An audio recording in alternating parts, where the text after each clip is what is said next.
जय हिंद, वंदे मातरम, जय जगत।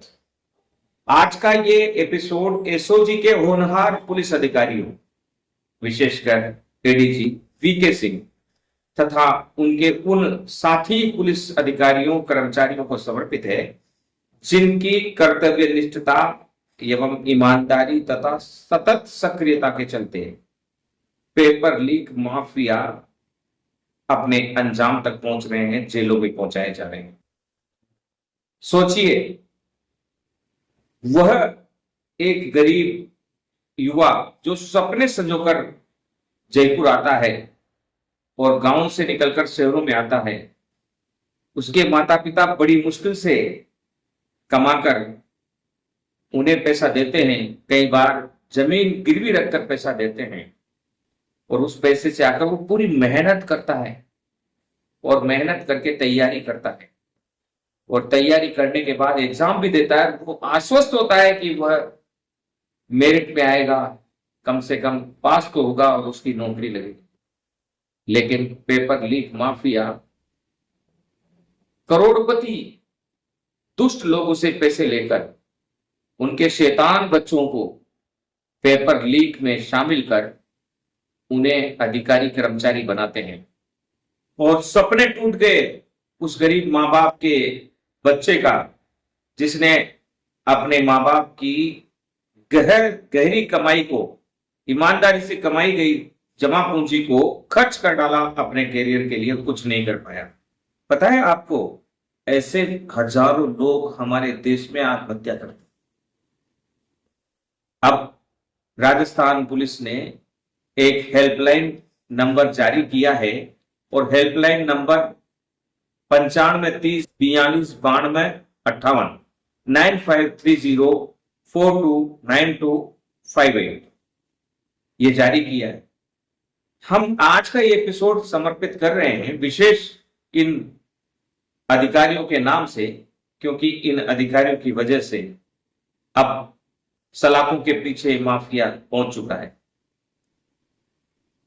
जब कोचिंग जगत में हम लोग लगातार काम कर रहे थे और ऑल कोचिंग इंस्टीट्यूट महासंघ का गठन किया गया था और उसके जरिए इन बातों के लिए जैसे ही हमने प्रयास शुरू किया तो उन कोचिंगों ने विरोध करना शुरू किया जो इस प्रकार के माफियागिरी को अंदर खाने समर्थन कर रहे थे।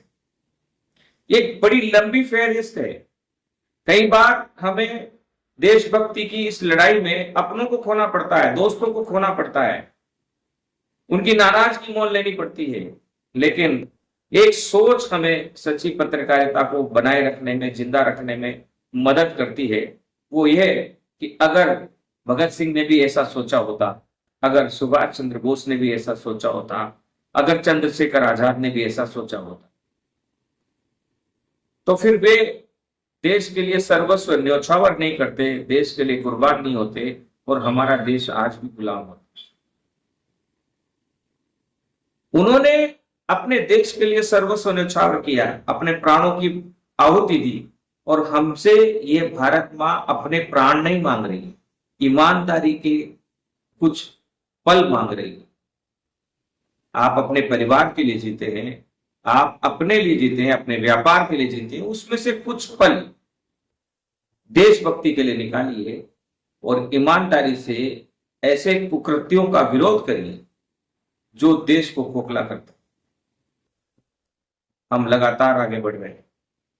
कोचिंग इंस्टीट्यूट महासंघ बनाया गया और गोपालपुरा से कोचिंगों को हटाने के नाम पर आंदोलन हुआ और गोपालपुरा में आज भी कोचिंगें वही हैं, वहीं टिकी हुई है, जबकि कोचिंगों के लिए 600 करोड़ का कोचिंग हब बना दिया गया है। और हमने पिछली सरकार में एडी से लेकर चोटी तक का जोर लगाया कि पेपर लीक माफियाओं के खिलाफ कार्रवाई हो, हेल्पलाइन नंबर जारी किया जाए। सरकार ने हेल्पलाइन नंबर जारी नहीं किया पेपर लीक से संबंधित माफियाओं को पकड़ने के लिए, जानकारी देने के लिए। मजबूरी में हमें अपना नंबर हेल्पलाइन के रूप में चलाना पड़ा। बहुत सी सूचनाएं आई, उनका आदान प्रदान भी किया गया, लेकिन उच्च स्तर पर शायद कुछ पेपर लीक माफियाओं की पहुंच थी तो उन्होंने पूरे जांच को ही ठंडे बस्ते में डलवा दिया। ये तो भला हो प्रधानमंत्री मोदी का और माननीय गृह मंत्री अमित शाह का कि उन्होंने हमारे पत्र को गंभीरता से लिया और जो फॉर्मूला पेपर लीक के लिए राजस्थान में लागू होना था, आज पूरे देश में लागू कर दिया गया है। साथ ही उन कोचिंग संस्थानों को भी कटघरे में खड़ा करने की योजना है जो इस प्रकार के काम करते हैं।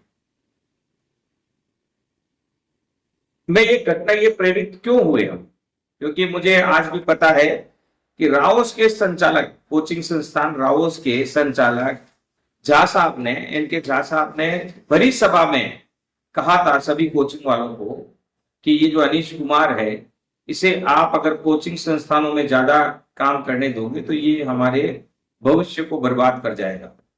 मैं बर्बाद नहीं कर रहा था, मैं कोशिश कर रहा था कि कोचिंग संस्थान अच्छा काम करे और जो अच्छा काम करती है कोचिंग संस्थान है उनको अच्छा माहौल मिले।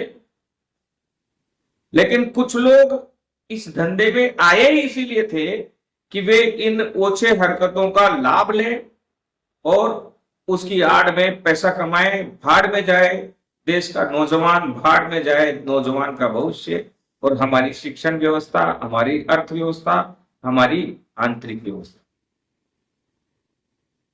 और ये हकीकत है, कोचिंग संस्थानों में बहुत से ऐसे लोग घुस आए थे जो इस प्रकार के पेपर लीक को बढ़ावा देते थे, जो बेचे गए हैं। एसओजी को यह भी पता लगाना चाहिए कि ये बच्चे किन किन कोचिंगों में पढ़ते थे और उन कोचिंगों का क्या रोल है। और कोचिंग संस्थानों को अनिवार्य कर देना चाहिए कि इस प्रकार का हेल्पलाइन लगाए अपनी कोचिंग संस्थान के बाहर अनिवार्य रूप से सभी बच्चों को, ताकि उस कोचिंग संस्थान में इस प्रकार की अगर संदिग्ध गतिविधि होती है तो उसकी तुरंत जानकारी सरकार को हो सके। हम सभी कोचिंगों को कटघरे में नहीं खड़ा कर रहे हैं, लेकिन कुछ कोचिंगें ऐसी है मुट्ठी भर जो पेपर लीक से संबंधित मामलों में जिनके संस्थापक, जिनके स्टाफ कभी न कभी कटघरे में खड़े किए जाते रहे हैं। और कई लोग जेल में भी हैं और कई लोग भागे हुए हैं, छुपते फिर रहे हैं, फरारी काट रहे हैं। तो हमारी व्यवस्थाओं को हमें ही सुधारना है।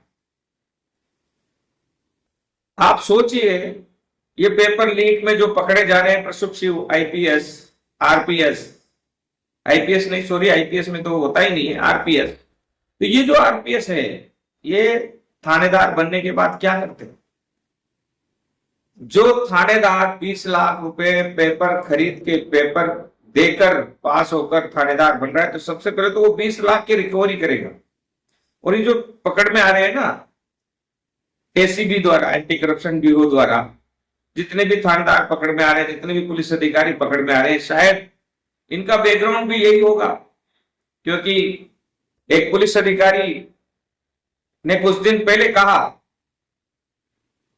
कि एक बेच ऐसा है जिसे ब्लूटूथ बेच के नाम से जाना जाता है।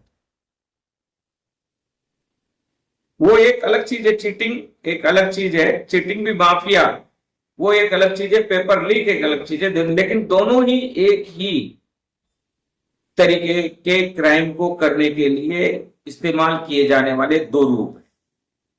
ये अग्निपथ है। इस दौर में अच्छी पत्रकारिता करना बड़ा मुश्किल लग रहा है। इन बातों को उजागर करने के लिए हिम्मत चाहिए, सच्चाई में जीने की ताकत चाहिए और देश के लिए मर मिटने का जज्बा चाहिए। लेकिन हम कोचिंग महासंघ के रूप में काम करते रहे, संगठनात्मक रूप से भी पत्रकारिता के साथ साथ काम करने का अनुभव रहा। उस दौरान हमने इस मुद्दे को उठाया और पुरजोर तरीके से उठाया।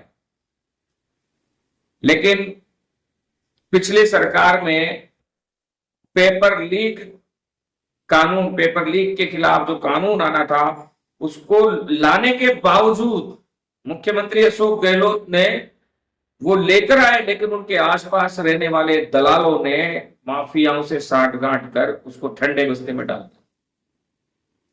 और मुझे 1.5 महीने केरल छुप के रहना पड़ा, क्योंकि अगर सरकार माफिया से मिल जाती है तो वो माफिया सबसे पहले उसे टारगेट करता है, उस पत्रकार को टारगेट करता है जो उनके खिलाफ खड़ा हो। उसके बाद बड़ी मुश्किल से हमने फिर दोबारा गांधी टीवी शुरू की, क्योंकि ये जरूरी था। जब राजनेताओं के संरक्षण में हम चले गए और जो हमें संरक्षण दे रहे थे वे ही अगर पेपर लीक माफियाओं से मिलते हुए नजर आते हैं तो फिर क्या बचा है? फिर हमारे अपने बचाव के लिए कुछ तो ताकत समेटनी थी। तब ये गांधी टीवी को हमने जोरदार तरीके से दोबारा चालू किया और आज गांधी टीवी से हजारों लोग जुड़े हुए, ईमानदार पत्रकार जुड़े हुए, ईमानदार पत्रकारों का संगठन जुड़े हुए। पूरे हिंदुस्तान में आज गांधी टीवी के सब्सक्राइबर, फॉलोअर्स और स्वयंसेवक हैं और हम आगे बढ़ रहे हैं। हम एडीजी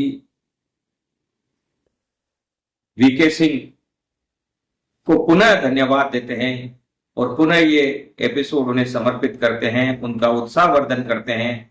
जितने भी पुलिसकर्मी आप लोग इस काम को कर रहे हैं, माननीय प्रधानमंत्री को भी धन्यवाद, गृह मंत्री अमित शाह को भी धन्यवाद और राजस्थान सरकार को भी धन्यवाद।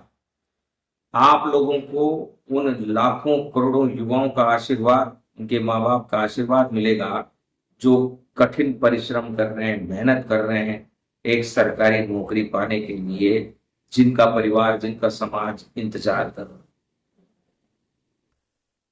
अच्छा लगता है जब कार्रवाई होती है और हिंदुस्तान सुपर पावर तभी बनेगा जब हम हर क्षेत्र में व्याप्त भ्रष्टाचार को मिटाते हुए और महत्वपूर्ण क्षेत्रों में व्यवस्थित तरीके से काम करते हुए आगे बढ़े। लिहाजा इस समर में गांधी टीवी भी आपके साथ है। यह नंबर हम भी प्रचारित कर रहे हैं, प्रसारित कर रहे हैं और आश्वस्त कर रहे हैं कि पुलिस की कार्यप्रणाली बहुत अच्छी है।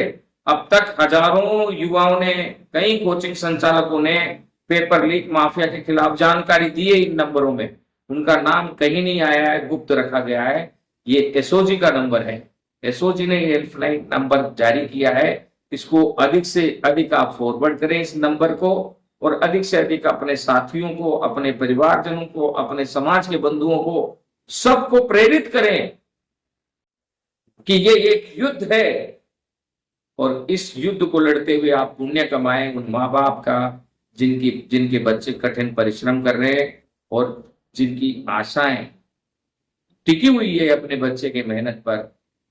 उन बच्चों की मेहनत को सफल करने के लिए एक फॉरवर्ड आपके लिए बहुत आसान है, लेकिन लाखों दुआएं आप उससे कमाएंगे। जुड़िए गांधी टीवी के साथ। अगर गांधी टीवी का मिशन अच्छा लगता है, 1,500 वीडियो चिल्ला चिल्ला कर कह रहे हैं कि हम कठिन डगर पर चल रहे हैं, अग्निपथ पर आगे बढ़ रहे हैं और हमें इस अग्निपथ में आगे बढ़ने के लिए प्रोत्साहित करते हुए आप हमें भी सब्सक्राइब करें, लाइक करें, फॉरवर्ड करें। जय हिंद, जय जगत, वंदे मातरम।